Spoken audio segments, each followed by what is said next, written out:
శిక్షించాలి గంజాయి ముఠాను, శిక్షించాలి ఎక్సైజ్ కానిస్టేబుల్కి కారణమైన గంజాయి ముఠాను, శిక్షించాలి శిక్షించాలి ఎక్సైజ్ కానిస్టేబుల్కి కారణమైన గంజాయి ముఠాను శిక్షించాలి పోరాటం శిక్షించేంత వరకు, పోరాటం పోరాటం పోరాటం గంజాయి ముఠాను శిక్షించేంత వరకు, పోరాటం గంజాయి వస్తున్నా, ఆరోగ్యం ముద్దురా గంజాయి వస్తున్నా, ఆరోగ్యం ముద్దురా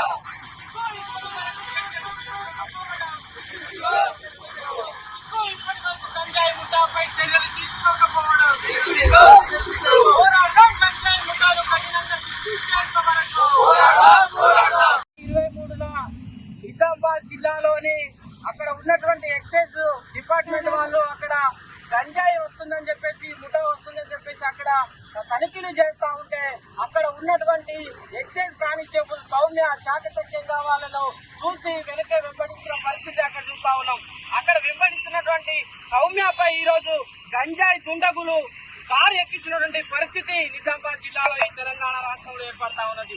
పోలీసు శాఖకు సంబంధించిన వాళ్ళే ఇది లేనప్పుడు సామాన్య ప్రజల పరిస్థితి ఏంటని చెప్పేసి ఈ రోజు డివైఎఫ్ఐ ప్రశ్నిస్తా ఉన్నాం. ఈ రోజు తెలంగాణ చౌక్ లోని డివైఎఫ్ఐ జిల్లా కమిటీ ఆధ్వర్యంలో సౌమ్య ఎక్సైజ్ కానిస్టేబుల్ సౌమ్య మృతికి కారణమైన దుండగులను గంజాయి దుండగులను శిక్షించాలని చెప్పేసి, వారిపై చర్యలు తీసుకోవాలని చెప్పేసి ఈ రోజు ప్లకార్డులతో నిరసన కార్యక్రమం చేయడం జరిగింది.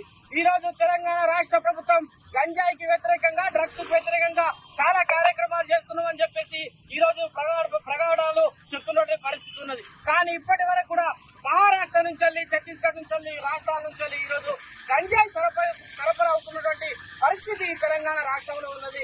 కాబట్టి ఈ రోజు 8 రోజుల పాటు ఎక్సైజ్ కానిస్టేబుల్ సౌమ్య ఈ రోజు సావుతో పోరాడి చనిపోయినటువంటి పరిస్థితి ఉన్నది. కాబట్టి ఆ కుటుంబాన్ని పూర్తి స్థాయిలో రాష్ట్ర ప్రభుత్వం ఆదుకోవాలని చెప్పేసి కూడా ఈ రోజు డివైఎఫ్ఐగా డిమాండ్ చేస్తా ఉన్నాం. అట్లాగే ఏదైతే ఉందో ఆ దుండగులు ఏదైతే ఇప్పటి వరకు కూడా వాళ్ళని దొరకబట్టినటువంటి పరిస్థితి లేదు రాష్ట్ర ప్రభుత్వం. ఇప్పటి వరకు కూడా వాళ్ళని ఎక్కడ